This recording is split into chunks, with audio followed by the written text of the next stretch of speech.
Berlatar di Jepang pada era Meiji atau sekitar abad ke-18, kisah diawali dengan memperlihatkan perang saudara antar dua kubu yang berbeda. Di mana dari sekian banyak prajurit yang berperang hanya Kapten Hajime Saito lah yang paling menonjol, paling santai dan paling hebat di antara yang lain. Namun ternyata kehebatan Hajime belumlah seberapa dibandingkan dengan satu orang yang selalu beraksi sendirian tanpa bantuan siapapun. Dialah Rurouni Kenshin atau biasa dijuluki sebagai Hitokiri Batosai, seorang pembunuh bayaran terhebat dalam sejarah yang saat ini ikut berperang dan mampu membantai satu batalion musuh hanya sendirian saja.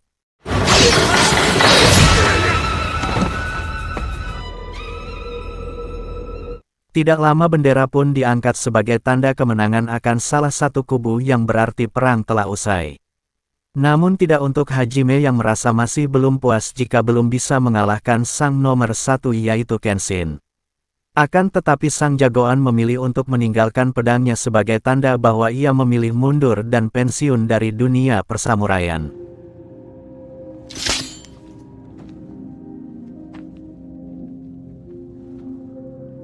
Tidak lama setelah semua orang meninggalkan zona perang, ada satu prajurit yang ternyata masih hidup bernama Jin-e, yang memiliki bola mata dengan corak yang tidak konvensional, yang memang ia adalah satu dari sekian banyak samurai menguasai teknik Isukumi atau kemampuan untuk memproyeksikan energi Chi di dalam tubuhnya, melalui tatapan mata yang efeknya hampir sama seperti hipnotis namun akan membuat lawan mengalami kelumpuhan sementara.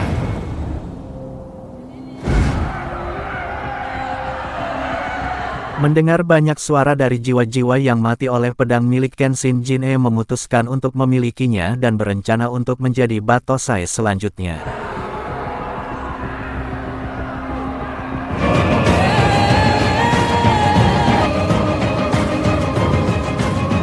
Cerita akan dimulai 10 tahun sejak perang usai di mana kota ini menjadi maju dan damai aman sejahtera. Berkat seorang pemimpin yang memulai era baru sesuai dengan perkembangan zaman pada masa itu.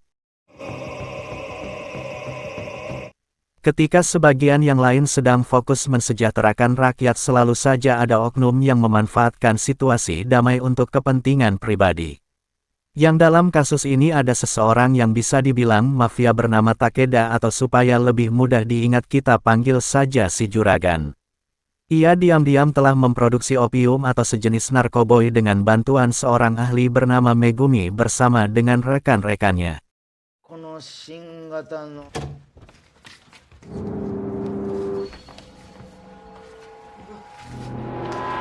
Lalu si Juragan pun menyuruh pasukan pribadinya untuk menghabisi semua rekan Megumi, dengan maksud untuk meminimalisir bocornya informasi opium ini, di mana hanya Megumi lah yang tetap dibiarkan hidup karena hanya dialah satu-satunya orang yang tahu bagaimana cara membuat opiumnya. Sementara satu rekannya berhasil kabur, namun si Juragan membiarkannya pergi dan menyuruh satu anak buah spesialnya untuk mengejar dan menghabisi pekerja tersebut. Keesokan harinya pekerja itu pun ditemukan sudah tewas tergeletak di jalan dan dengan sebuah kertas bertuliskan Batosai, sehingga Hajime yang saat ini menjabat sebagai kepala polisi pun langsung mendatangi kediaman si Juragan untuk meminta keterangan terkait kematian satu pekerjanya tersebut. Sebagai seseorang yang merasa berkuasa dan punya banyak uang, si Juragan pun menolak bersikap kooperatif, di mana ia justru malah menunjukkan puluhan prajurit pribadinya yang semuanya memiliki latar belakang sama, yaitu samurai. Karena setelah perang berakhir para samurai ini tidak mendapatkan tempat di masyarakat, sehingga si Juragan pun sengaja menampung mereka semua, termasuk menjadikannya sebagai anak buah setianya. Tidak lama setelah Hajime pergi, si Juragan langsung mendapat kabar buruk tentang Megumi yang berhasil kabur. Di mana ia segera menugaskan satu anak buah spesialnya, yaitu si Batosai palsu, yang tidak lain adalah Jin-e yang saat ini bekerja untuk si Juragan untuk segera menangkap dan membawa Megumi kembali hidup-hidup.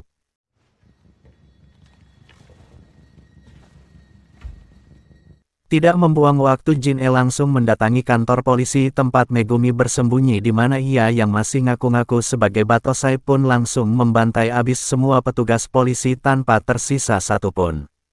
Sedangkan Megumi sendiri berhasil kabur melalui jalan belakang.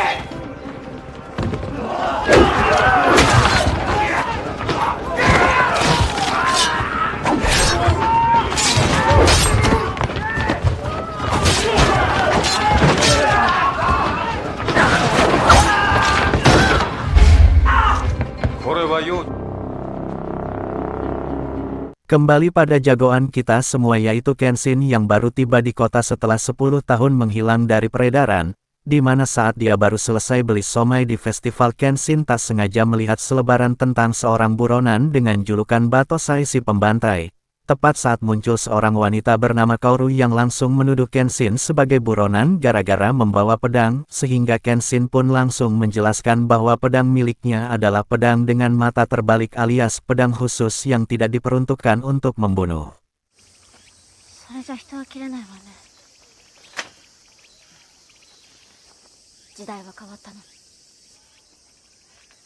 Tidak lama setelah mereka berdua berpisah, Kaoru secara kebetulan melewati jalan dekat kantor polisi. Tepat saat Jin-e baru saja selesai menghabisi semua petugas, di mana Kaoru yang ayahnya tewas gara-gara dibunuh oleh Batosai asli pun langsung menantang Jin-e untuk bertarung, yang tepat saat Kaoru akan dihabisi tiba-tiba.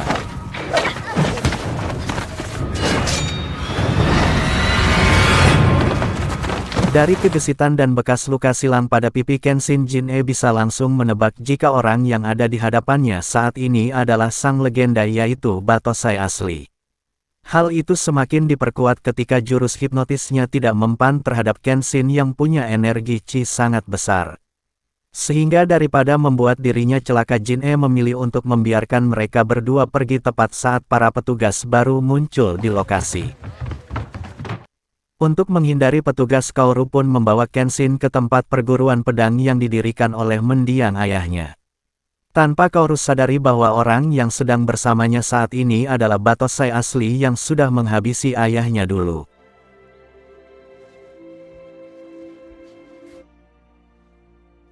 Tak lama setelah Kenshin pergi, muncullah adiknya yang datang setelah bermain di luar. Tepat saat Kaoru akan latihan pedang, muncullah para preman yang datang untuk membeli paksa perguruan ini.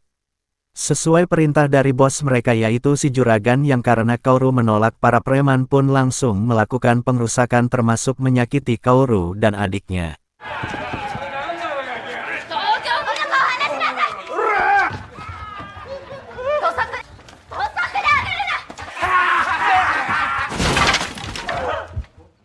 Lalu para preman termasuk Kaoru pun sempat terkejut oleh kemunculan Kenshin yang datang seorang diri. Kenshin meminta dengan sopan dan santun agar mereka segera pergi, namun karena para preman menolak, Kenshin terpaksa harus menggunakan tangan kosongnya untuk menghadapi mereka semua.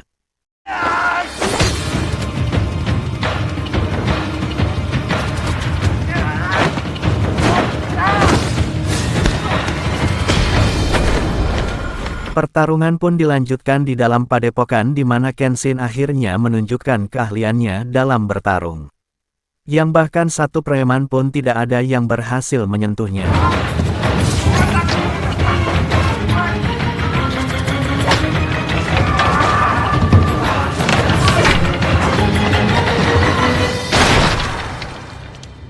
Karena mereka masih keras kepala, Kenshin terpaksa mengeluarkan pedang mata terbaliknya sembari mengungkapkan jati diri yang sesungguhnya. Di mana hal itu cukup membuat Kaoru terkejut bahwasanya orang yang sedang menolongnya saat ini adalah orang yang sudah membuat dia dan adiknya kehilangan ayahnya. Namun setelah melihat sosok Kenshin yang sudah berubah, Kaoru tidak mengikuti hawa nafsunya untuk membalas dendam atas semua perbuatannya di masa lalu.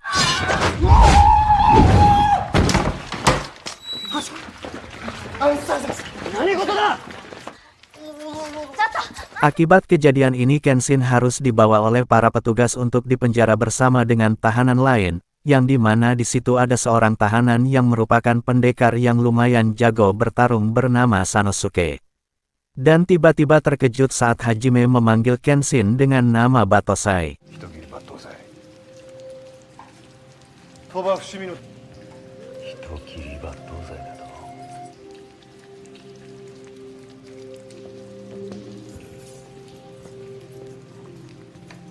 Karena dulu Kenshin kenal dekat dengan Laksamana, Kenshin pun dikeluarkan dari penjara, dan dipertemukan langsung dengan Bapak Laksamana yang menjadi pimpinan tertinggi di kemiliteran Jepang. 10 tahun tidak berjumpa, Laksamana cukup terkejut saat mendengar Kenshin sudah pensiun dan menjadi warga biasa. Karena dengan kemampuan luar biasa yang dimilikinya, Kenshin harusnya bisa menjadi seseorang yang sangat disegani atau setidaknya punya peran penting di kemiliteran. Tujuan Laksamana menemui Kenshin adalah berkaitan dengan kabar mengenai maraknya peredaran opium di kota ini.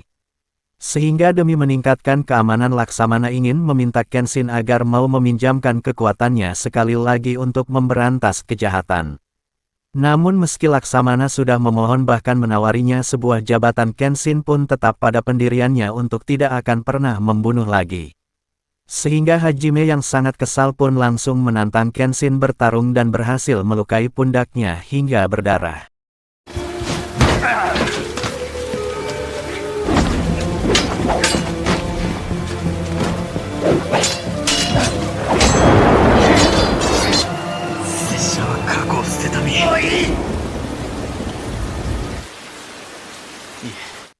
Setelah dinyatakan tidak bersalah, Kenshin pun dibebaskan dari hukuman, di mana Kenshin benar-benar sangat terkejut saat melihat Kaoru datang menjemput, bahkan menungguni di tengah hujan. Dari sekian banyak kata yang terucap, Kenshin sangat amat terharu saat Kaoru mengatakan bahwa dia tidak peduli dengan siapapun Kenshin di masa lalu. Yang terpenting sekarang Kenshin sudah bertobat, berubah dan harus tetap menjadi orang baru yang lebih baik. Hora.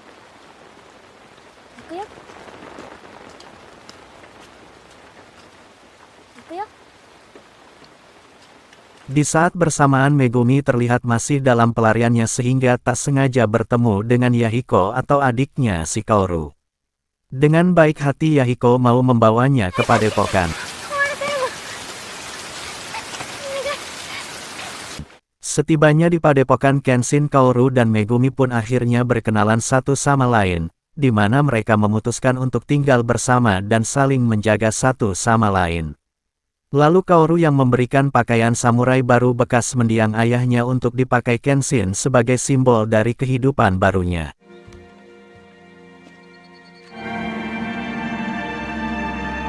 Suatu malam Kenshin dan kawan-kawan pun makan di sebuah restoran, tepat saat muncul si juragan mencari seseorang yang katanya sudah mengalahkan 10 preman hanya seorang diri. Di mana si juragan yang merasa bisa membeli segala sesuatu pun mencoba mengajak Kenshin untuk menjadi salah satu pengawalnya. Tetapi Kenshin sama sekali tidak tertarik dengan uang dan dengan sopan menolak tawaran tersebut.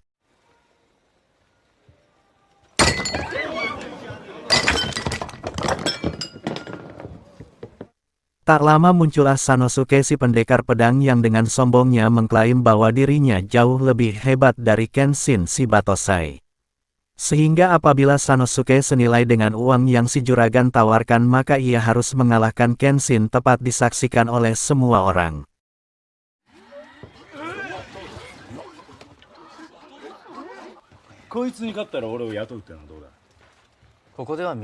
Bermodalkan Zanbato atau pedang pembunuh kuda yang beratnya hampir 60 kilo, jelas Sanosuke bukanlah petarung sembarangan yang bisa dianggap remeh. Sehingga Kenshin yang selalu berusaha menghargai lawan pun mencoba untuk bertarung dengan serius tanpa akan menyakiti lawannya sedikit pun.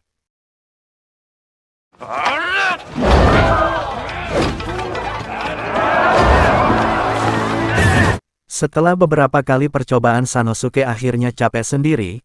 Apalagi ketika Kenshin mengatakan tentang harga diri yang pada intinya Sanosuke tidak pantas bekerja untuk seseorang seperti si juragan.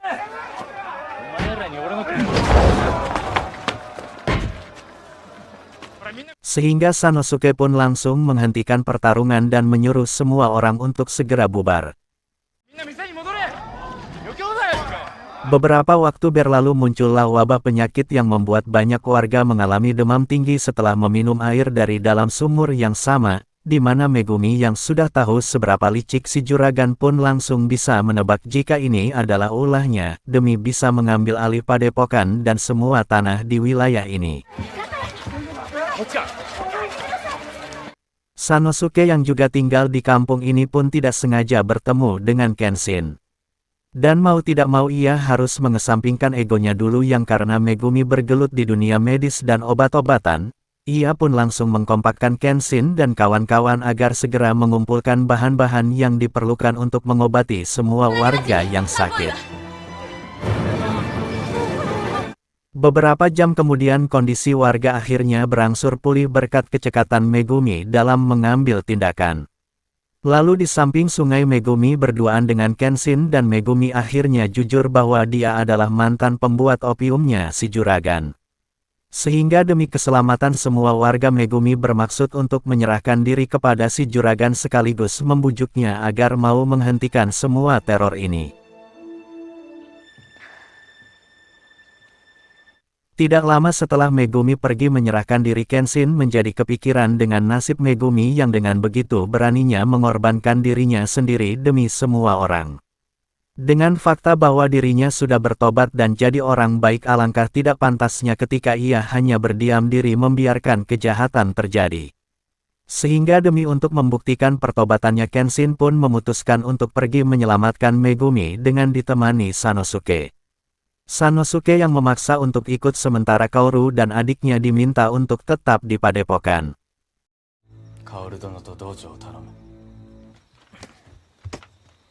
Di tempat lain Megumi sendiri terlihat baru sampai di kediaman si juragan, yang dengan tidak malunya memukuli dan menendang seorang perempuan. Di mana kelakuannya seketika terhenti saat mendengar suara ramai-ramai di luar yang ternyata itu adalah Kenshin yang baru tiba di tempat ini.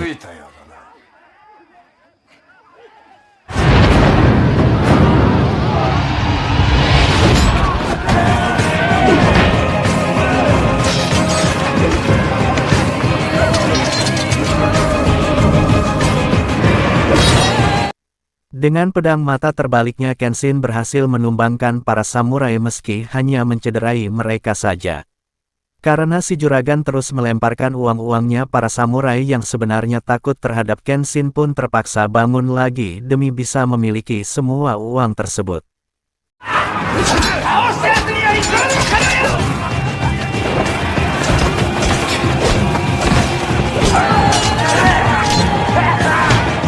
Berkat bantuan Sanosuke dengan pedang Zanbatonya, puluhan samurai pun berhasil dikalahkan.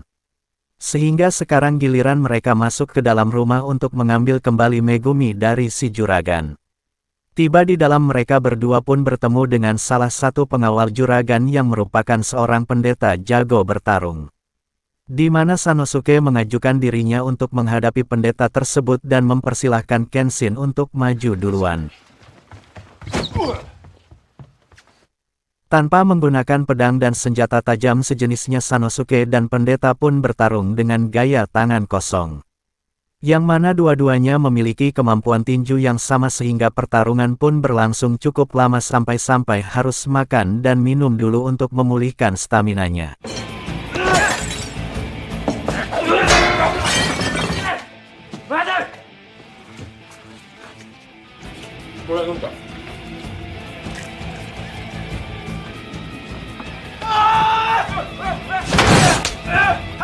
Terlalu banyak buang waktu, Sanosuke pun mengerahkan sisa energinya untuk bertarung dan menggunakan bantingan keras untuk mengalahkan si pendeta.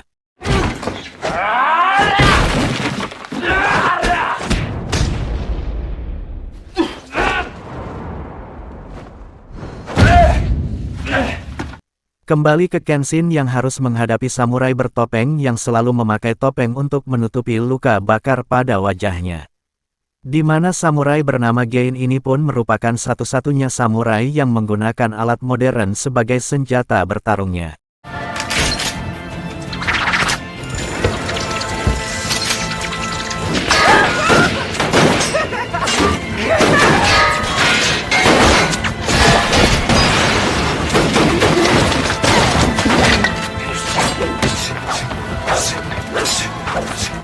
Melihat Kenshin memakai pedang mata terbalik membuat Gein menjadi semakin emosi seolah dirinya tidak berbahaya.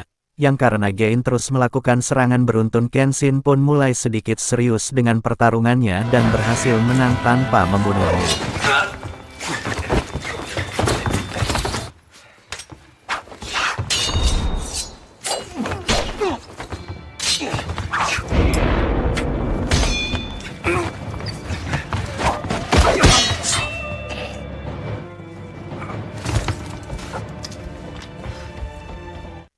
Setelah Sanosuke muncul, mereka berdua pun langsung naik ke lantai selanjutnya yang tepat saat mereka akan masuk ruangan si juragan tiba-tiba. Karena si juragan tidak bisa bertarung, ia pun memakai peralatan modern yaitu Gatling Gun yang dapat melepaskan beberapa peluru dalam satu kali tembakan. Sempat terdesak, Hajime pun datang terlambat dan langsung memberitahu bahwa Gatling Gun hanya bisa menembak ke satu arah saja sehingga mereka bertiga pun pura-pura menyerah agar bisa menyerang dari berbagai arah.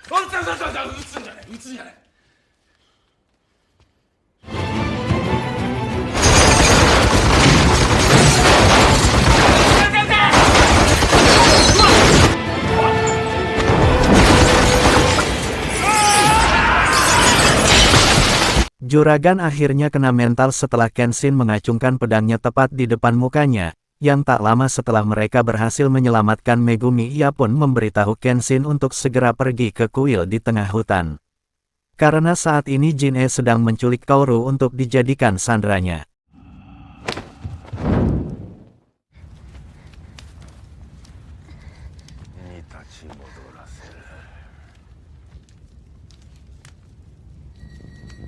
Setibanya di kuil tengah hutan, Jin-e terlihat sudah menunggu kedatangan Kenshin yang memang sudah lama Jin-e menantikan momen seperti ini. Karena ingat ketika seseorang sudah menjadi nomor satu dan tak terkalahkan maka akan banyak sekali musuh yang berusaha menantang. Yang dalam kasus ini adalah Jin-e yang ingin menjadi orang pertama yang berhasil mengalahkan sang Batosai, sehingga tanpa buang waktu Jin-e langsung menyerang.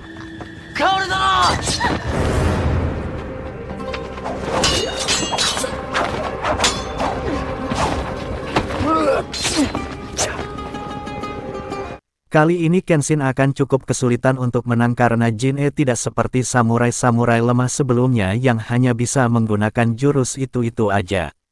Di mana hal itu terbukti ketika Jin-e berhasil mengecoh Kenshin dengan cara memindahkan pedangnya dari tangan kanan ke kiri dan sebaliknya sehingga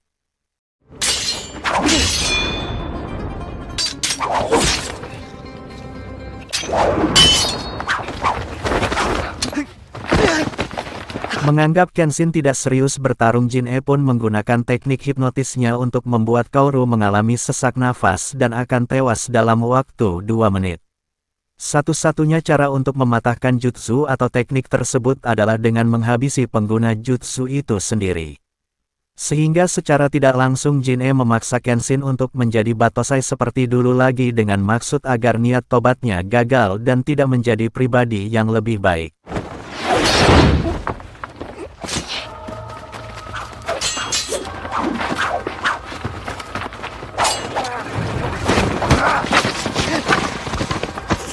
Melihat Kaoru sudah sesak nafas membuat Kenshin akhirnya tidak punya pilihan lain lagi selain harus menjadi sosok yang sudah lama ia kubur. Di mana Kenshin seketika mengeluarkan aura yang berbeda yang langsung membuat Jin-e bersemangat.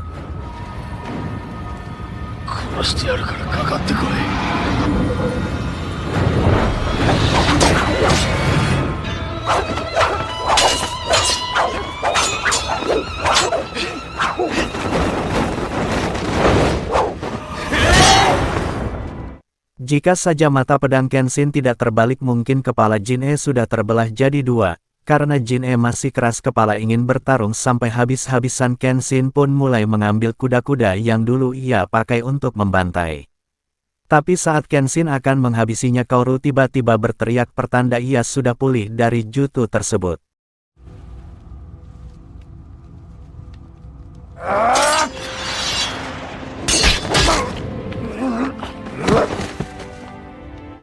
Berkat kekuatan hatinya yang tidak ingin melihat Kenshin menjadi seperti dulu lagi, di mana Jin-e masih saja tidak menyerah meski Kenshin sudah menjelaskan bahwa sendi tangannya sudah cedera dan mustahil bisa menang.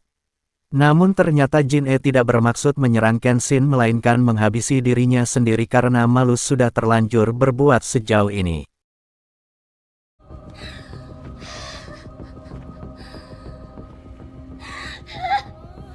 Tidak lama Hajime dan para petugas yang selalu terlambat akhirnya datang ketika momen gentingnya sudah selesai. Sehingga Kenshin langsung menggendong Kaoru ke padepokan untuk mendapatkan perawatan. Setelah si juragan ditangkap dan para samurai dicabut izin pedangnya. Di padepokan Kaoru Megumi Sanosuke dan Kenshin pun bisa hidup tenang dan akan menjadi keluarga baru dan akan menghidupkan kembali padepokan.